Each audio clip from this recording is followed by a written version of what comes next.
sejahtera. Guru merupakan insan yang dihormati dalam kalangan masyarakat.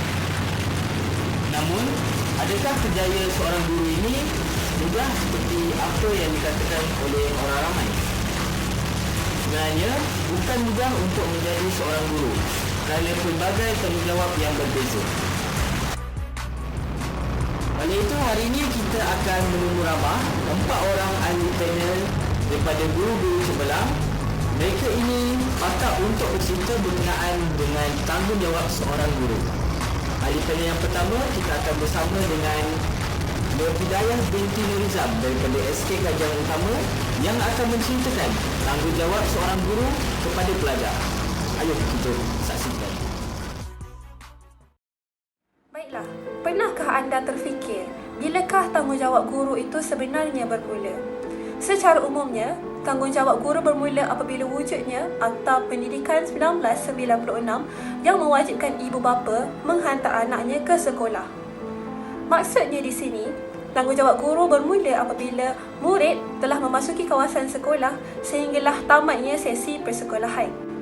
Di sini saya akan menerangkan tentang in loco parentis yang bermaksud guru menjadi pengganti ibu bapa, iaitu melarang perkara yang berbahaya serta menggalakkan murid melakukan perkara yang bermanfaat kepada mereka. Seperti rajah di sebelah, dapat dihuraikan serba sedikit apakah itu in loco parentis. In loco parentis ini penting kerana tanggungjawab guru kini semakin meluas. Tambahan pula dengan keadaan negara kita melanda pandemik COVID-19 menyebabkan guru-guru perlu mematuhi SOP-SOP dan memastikan murid mematuhi SOP di dalam kawasan sekolah. Rajah di sebelah pula menunjukkan tanggungjawab guru terhadap pelajar melalui 4 pendekatan mudah. Yang pertama, guru harus menjaga kebajikan dan keselamatan murid terutamanya di dalam kawasan sekolah. Yang kedua, guru perlu tanamkan perasaan nilai murni supaya murid berkembang menjadi warga negara yang taat, setia dan beragama. Seterusnya, guru perlu menjadi adil. Adil kepada semua murid tanpa mengirakan faktor mental, emosi, jasmani, sosial ataupun agama. Seterusnya, guru perlu menunjukkan tauladan yang baik. Penampilan guru melalui pakaian, pertuturan, tingkah laku akan memberi contoh kepada pelajar. Secara ringkasnya, guru-guru perlu tanam dalam diri masing-masing bahawasanya suatu hari nanti anak didik kita sekarang akan menjadi penggerak negara. Oleh itu, lakukanlah yang terbaik kepada anak didik kita. Terima kasih. Itulah dia semua. Tanggungjawab seorang guru itu bukanlah satu tanggungjawab yang boleh kita ambil mudah. Seterusnya, kita akan bersama dengan ahli panel kita yang kedua, iaitu Cikgu Akilah Fasiha binti Yahya yang akan menerangkan kita tanggungjawab seorang guru kepada bersama dengan ibu bapa. Terima kasih. Jadi tanggungjawab guru yang seterusnya adalah tanggungjawab guru terhadap ibu bapa. Yang pertama, tanggungjawab guru terhadap ibu bapa adalah dengan menghormati tanggungjawab utama ibu bapa terhadap anak mereka sendiri.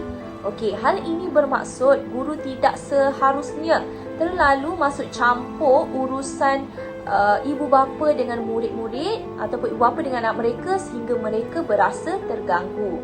Okey, selain itu juga guru seharusnya mewujudkan satu hubungan yang erat antara institusi pendidikan dengan institusi kekeluargaan. Sebagai contoh, ibu bapa boleh sentiasa update tentang perihal anak-anak mereka kepada ibu bapa. Sebagai contoh, jika anak mereka ada berbuat salah ataupun silap ataupun berbuat nakal di sekolah, mungkin ibu sebagai guru kita boleh sentiasa update kepada ibu bapa agar ibu bapa merasakan bahawa guru-guru sentiasa prihatin dengan anak mereka. Okey, jadi yang seterusnya, guru juga perlu menganggap setiap maklumat peribadi ataupun perihal murid adalah rahsia dan tidak boleh disebarkan kecuali kepada pihak-pihak tertentu seperti pentadbir sekolah, guru-guru dan ibu bapa mereka. Okey, yang terakhir, guru perlu berusaha sedaya upaya untuk tidak terpengaruh dengan kedudukan ekonomi dan sosial ibu bapa murid-murid, okey, sehingga berlaku tidak adil dalam menjalankan tugas sebagai guru. Okey, jadi itu sahaja tanggungjawab guru terhadap ibu bapa. Sekian, terima kasih. Kita kembali ke studio. Sememangnya ibu bapa juga banyak memainkan peranan yang penting untuk bekerjasama dengan guru. Hal ini kerana banyak perkara yang bermula daripada rumah yang memerlukan kerjasama antara guru dan juga ibu bapa untuk kita membentuk murid. Jadi kita akan pergi kepada ahli panel yang ketiga, iaitu Cikgu Aishwarya Siva Subramaniam yang akan menerangkan berkenaan dengan tanggungjawab seorang guru kepada rakan sejawat pula. Mari kita saksikan. Terima kasih diucapkan. Tanggungjawab yang terakhir seorang guru ialah tanggungjawab terhadap rakan sejawat dan profesion, di mana seorang guru perlu mengelakkan diri daripada membuat sebarang kenyataan yang boleh mencemarkan nama seorang guru yang lain di hadapan pelajar atau ibu bapa yang boleh menjatuhkan martabat seorang guru. Kedua, seorang guru juga tidak boleh melibatkan diri dalam kegiatan yang boleh menjejaskan kecekapannya sebagai seorang guru. Sebagai contoh, berniaga di waktu persekolahan. Ketiga, seorang guru perlu menunaikan tanggungjawab dengan rajin dan bersungguh-sungguh. Akhir sekali, seorang guru perlu bersedia untuk membantu rakan sejawat, terutamanya seseorang yang baru menjadi guru. Kembali ke studio. Okey cikgu. Okey, kita jumpa esok. Terima kasih. Baiklah, kita sudah pun mendengar tadi berkenaan dengan tanggungjawab guru bersama rakan profesi yang lain. Hal ini juga kita harus titik beratkan supaya kita dapat memajukan diri sebagai seorang pendidik. Baiklah, kita akan bersama dengan ahli panel yang keempat, Cikgu Muhammad Ikram Amin bin Adnan, untuk bercerita mengenai tanggungjawab guru dalam kalangan masyarakat dan juga negara. Kita akan saksikan. Baiklah, terima kasih Syafiq. Di sini saya akan terangkan tentang tanggungjawab guru kepada masyarakat dan juga negara. Yang pertama, guru tidak boleh menyebarkan ajaran yang salah. Ajaran yang salah, maksud saya adalah ajaran yang salah dari segi ideologi, fakta dan juga pandangan individu yang menjurus kepada tindakan yang menyalahi prinsip-prinsip rukun negara. Yang kedua adalah guru hendaklah sentiasa mengambil peluang untuk menerapkan nilai-nilai murni semasa PDPC dijalankan.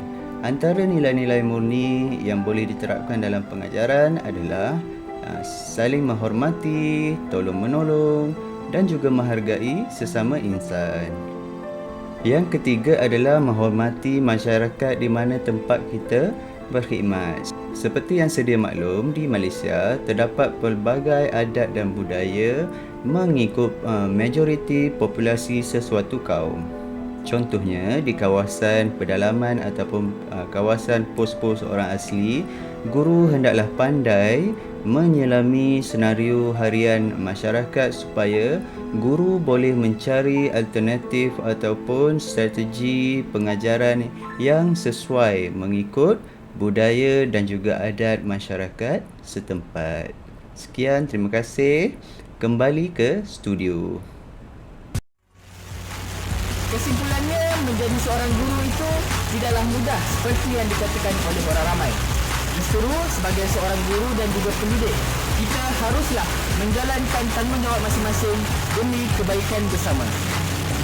Sekian saja untuk episod kali ini. Bersama saya, ahli moderator anda, Encik Muhammad Syafiq bin Abdul Aziz, dan kita akan bersama lagi dalam rancangan ini di episod dan waktu yang sama pada akan datang. Sekian, Assalamualaikum warahmatullahi wabarakatuh.